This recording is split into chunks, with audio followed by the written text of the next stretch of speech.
first time I heard Sophia talk in her sleep, I found it endearing. We'd been married for just over 3 years, and I was still discovering new things about her. The way she hummed while cooking, how she always dog-eared the pages of books, despite owning countless bookmarks, and now her tendency to murmur in her sleep. The blue folder, client meeting. She mumbled that night, her voice soft and slightly slurred, her eyes moving rapidly behind closed lids. I smiled in the darkness of our bedroom, gently stroking her hair until she settled back into deeper sleep. My name is David Mercer. I'm 35, an architect with a small but growing firm in Boston. Sophia is 33, a financial advisor at a prestigious investment company downtown. We met at a charity gala 5 years ago. I was there supporting a friend's environmental foundation, and she was representing her firm. What started as a conversation about sustainable building practices somehow turned into coffee, then dinner, then a life together in our renovated brownstone in Beacon Hill. The sleep-talking episodes continued occasionally throughout our marriage, usually just fragments of sentences, work-related stress, or mundane concerns about forgotten errands. I rarely paid much attention, considering it just another of Sophia's quirks, like her meticulous organization of spice jars, or her inability to watch horror movies without covering her eyes. Until the night everything changed. It was a Wednesday in late November. Rain tapped against our bedroom window, a soothing rhythm that had lulled me to the edge of sleep. Sophia had gone to bed an hour earlier, exhausted from what she described as the client meeting from hell.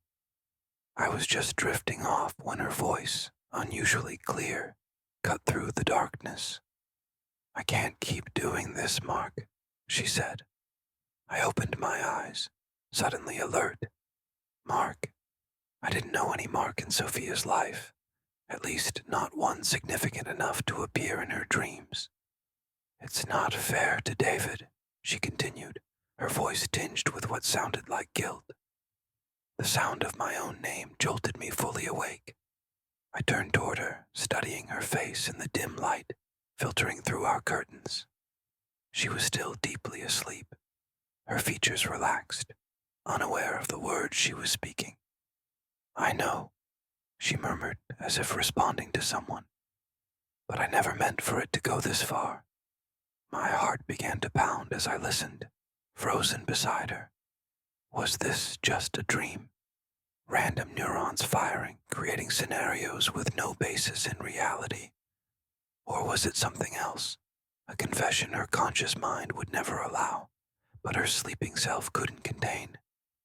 I should have woken her, asked her about it in the morning, laughed it off as a strange dream.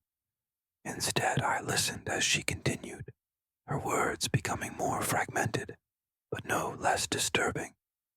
"The hotel. Next Thursday. Like last time. Thursday."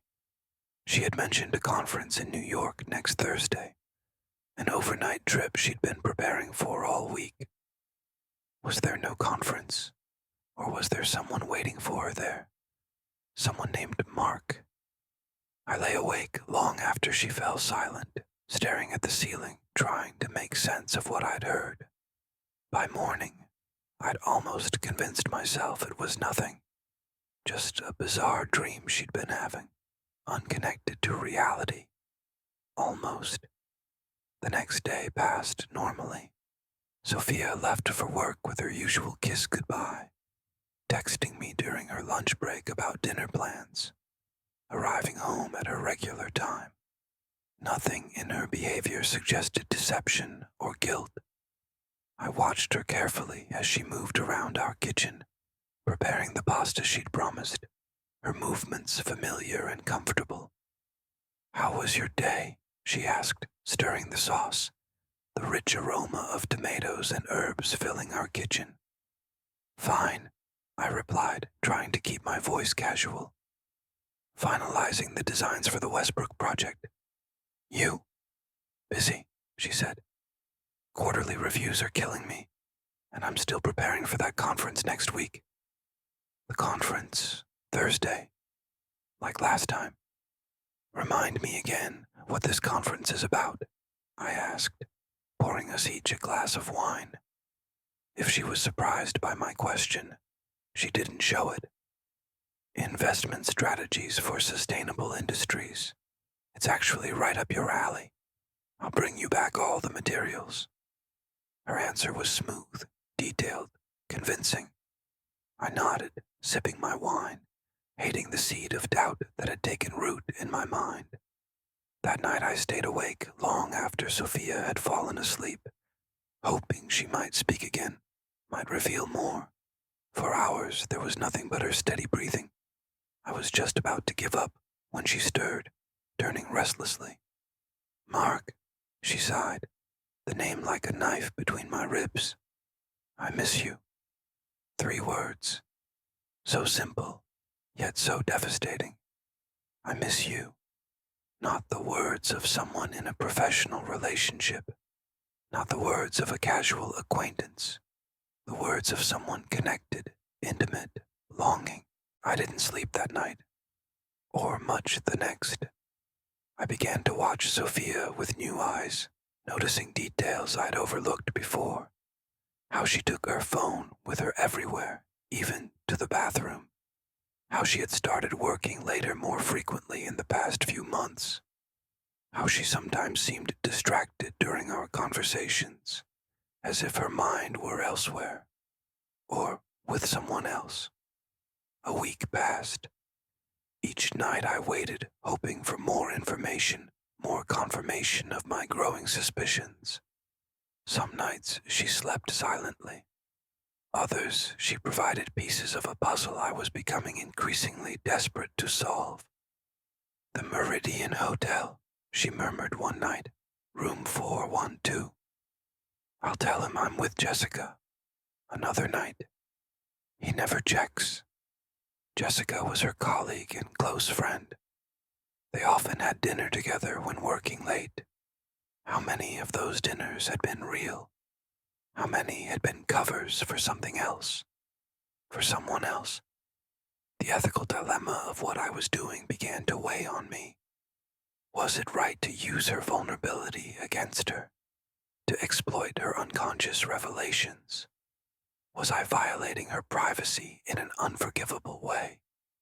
But the alternative, continuing to live in ignorance, trusting a woman who might be betraying me, felt even worse. I needed to know the truth, even if it destroyed us. As Thursday approached, the day she was supposed to leave for the conference, my anxiety peaked. I checked her suitcase when she was in the shower, finding nothing suspicious. I looked through her conference materials, which appeared legitimate and detailed. I even considered following her to New York, a thought that filled me with equal parts shame and determination. In the end, I chose a different approach. I've been thinking, I said the night before her trip, as we got ready for bed. Why don't I come with you to New York? I could work remotely from the hotel while you're at the conference. Then we could have dinner together, maybe see a show. I watched her face carefully as I made the suggestion. For a split second, panic flashed in her eyes before she controlled it. That's sweet, she said, her voice steady. But you know how these things are. I'll be in sessions all day and networking events all evening. We wouldn't have any time together. It would be a waste of your time. I don't mind, I pressed. I've been wanting to visit that new architectural exhibit at MoMA anyway. We could extend the trip through the weekend. She hesitated, then sighed. David, I love that you want to come, but I've already got everything planned. Maybe next time, we could plan a proper weekend trip in the spring. I nodded, accepting her explanation, while noting the relief that crossed her features. That night, she didn't talk in her sleep, Perhaps her conscious anxiety had silenced her unconscious confessions. The next morning, I kissed her goodbye, watching as she wheeled her suitcase to the waiting taxi. "I'll call you when I get to the hotel," she promised, her smile bright, but not quite reaching her eyes. As soon as she was gone, I made my decision. I called in sick to work, packed an overnight bag, and booked a last-minute train ticket to New York. I wasn't proud of what I was doing, but I couldn't live with the uncertainty any longer. I needed to know if the Meridian Hotel and room 412 were real, or just fragments of a meaningless dream. The Meridian was a boutique hotel in Midtown, elegant but not ostentatious. I arrived around 2 p.m., hours after Sophia would have checked in. The lobby was busy with business travelers and tourists, none of them paying attention to yet another man with an overnight bag. I approached the front desk, summoning the confidence I needed for what came next. "Good afternoon," I said to the receptionist. "I believe my wife checked in earlier today, Sophia Mercer. I'm joining her unexpectedly." The young woman smiled and typed on her computer. "Yes, Mrs. Mercer is in room 412. Would you like a key?" "Room 412, just as Sophia had said in her sleep. My stomach twisted painfully, but I maintained my composure. "That would be great, thank you." "May I see some ID, please?" she asked. I produced my driver's license, my hand surprisingly steady despite the turmoil inside me. She made a copy, then programmed a key card. "Enjoy your stay, Mr. Mercer," she said, handing me the key. I took the elevator to the 4th floor, my heart pounding with each ascending number. The hallway was quiet, carpeted in a rich burgundy that muffled my footsteps as I approached room 412. Standing outside the door, I hesitated. What would I find inside? Was I prepared for the truth, whatever it might be? I considered knocking, announcing myself, giving Sophia a chance to explain. But the thought of a hastily constructed lie, of being manipulated further, stopped me. Instead, I slid the key card into the slot, watching as the light turned green, and pushed the door open. The room was empty. A king-sized bed, still made. Sophia's suitcase open on the luggage rack, her clothes neatly arranged. Her laptop on the desk, closed. Her toiletries in the bathroom. But no Sophia, and no evidence of anyone else. Relief washed over me, followed immediately by shame. I had invaded her privacy, doubted her integrity, all based on sleep-talking that might have been nothing more than random dreams. I sat on the edge of the bed, my head in my hands, wondering how I would explain my presence when she returned. That's when I noticed her phone on the nightstand. She must have forgotten it. Something she never did. The screen lit up with an incoming text message, visible even from where I sat. "On my way back. Meeting ran long. Can't wait to see you. Minus MM Mark." My relief evaporated. I picked up the phone, my thumb hovering over the screen. Another invasion of privacy. Another line I wasn't sure I should cross. But I had come this far. The phone was locked, but the text preview was visible on the screen. I couldn't access her messages, couldn't see the history of her communications with this person. In a way, it was a mercy, limiting how much of her privacy I could violate while still confirming my worst fears. I replaced the phone exactly as I'd found it and left the room, returning to the lobby just as a familiar figure entered through the main doors. Sophia, her cheeks flushed from the cold, her expression brightening as she checked her watch. Expecting someone. Expecting Mark. I stepped behind a large decorative plant, watching as she crossed the lobby toward the elevators. A moment later, another figure entered. A tall man in a tailored suit, his confident stride and easy smile suggesting someone accustomed to getting what he wanted. He followed the same path Sophia had taken, entering the same elevator. I didn't need to see more. The pieces had fallen into place, confirming what her sleeping self had been telling me all along. I left the hotel, the cold November air hitting me like a physical blow as I stepped onto the busy New York street. That night I checked into a different hotel, unable to face returning to Boston, to our home that now felt built on lies. I called Sophia, telling her I'd decided to take a spontaneous trip to visit my college roommate in Philadelphia, a friend I hadn't seen in years, but who I knew would cover for me if needed. "That's so unlike you," she said, surprise evident in her voice. "Is everything okay?" "Everything's fine," I lied. "Just needed a change of scenery. How's the conference?" "Good," she replied. "Busy. I miss you." The same words she'd whispered to Mark in her sleep. "I miss you." How easily they came to her, these small deceptions. "I miss you too," I said, the words hollow in my mouth. "I'll see you when you get back." I spent the next day wandering New York, trying to decide what to do with the knowledge I now possessed. Confront her, pretend I didn't know, leave before she returned. None of the options brought me any peace. By the time I returned to Boston on Friday night, I had made my decision. I would tell her what I knew, how I knew it, and face the consequences of both her actions and mine. She arrived home Saturday afternoon, her smile faltering when she saw my expression as she entered our living room. "David, what's wrong?" "We need to talk," I said, my voice steadier than I expected. "About Mark, about room 412 at the Meridian Hotel." The color drained from her face. She set down her suitcase slowly, her hand trembling slightly. "How did you talk in your sleep?" I said simply. "You have for years. Usually it's nothing, work stress, random thoughts. But lately you've been confessing things I don't think you meant for me to hear."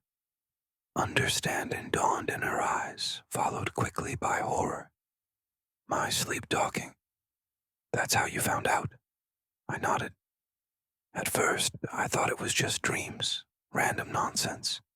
But then you mentioned specific details, the hotel name, the room number, things I could verify." I paused, meeting her gaze directly. "So I did." "You followed me to New York," she said. Not a question, but a realization. "Yes." She sank onto the couch, her composure crumbling. "I never meant for you to find out this way." "As opposed to what way?" I asked, unable to keep the bitterness from my voice. Was there a good way for me to discover my wife is having an affair? "No," she admitted, tears filling her eyes. "There isn't. I'm sorry, David. So sorry." "Who is he?" I asked, needing to understand the full scope of her deception. "A client," she said quietly. "Former client now. We met 8 months ago when he was looking to diversify his investments. It started professionally, then became more." 8 months, I repeated, the timeline crystallizing in my mind. Almost their entire relationship had been revealed to me, piece by piece, in her sleep. "And you've been meeting at the Meridian?" She nodded, unable to meet my eyes. "Yes. When I had legitimate business in New York, and sometimes when I didn't." The confession hung in the air between us, the truth finally spoken aloud after weeks of nocturnal revelations. "I want to know why," I said finally. "Not just how it happened, but why. What was missing here, with us, that you found with him?" She considered the question carefully, her composure returning as she gathered her thoughts. "It wasn't about what was missing," she said. It was about what I wasn't seeing anymore. We became so comfortable, so settled in our routines. I stopped feeling seen, really seen. Mark made me feel visible again. You could have talked to me, I said, the hurt evident in my voice. Told me you were feeling invisible, giving us a chance to fix things before breaking them beyond repair. I know, she whispered. I should have. By the time I realized how far things had gone, I felt trapped. I didn't know how to find my way back. We sat in silence for a long moment, the weight of her betrayal and my invasion of her privacy pressing down on us both. What happens now? She finally asked. It was the question I'd been asking myself since the moment I heard her first sleep confession. What happens when trust is broken from both sides? Her affair, my surveillance. When the foundation of a marriage reveals itself to be cracked in ways neither of us had recognized. I don't know, I answered honestly. I need time, space to think about whether we can move forward from this. She nodded, tears spilling down her cheeks. I understand. I'll go stay with my sister for a while. As she packed a bag, moving around our bedroom with careful, deliberate movements, I wondered about the ethics of how I'd discovered her betrayal. Had I violated her privacy by listening to her unconscious confessions? By following her to New York? By using information she had no control over revealing? Perhaps. But her betrayal had preceded my invasion of her privacy. Her choices had led us both to this broken place. When she left, the house felt both emptier and somehow less suffocating. I spent days thinking about our marriage, about the woman I thought I knew completely, about whether trust, once shattered from both sides, could ever be fully restored. 2 weeks later, I agreed to meet Sophia at a neutral location, a coffee shop downtown, where the ambient noise would provide some privacy for our conversation. She was already there when I arrived, sitting at a corner table, her hands wrapped around a mug. She looked different somehow, smaller, less certain. The Sophia I'd known had always filled a room with her confidence.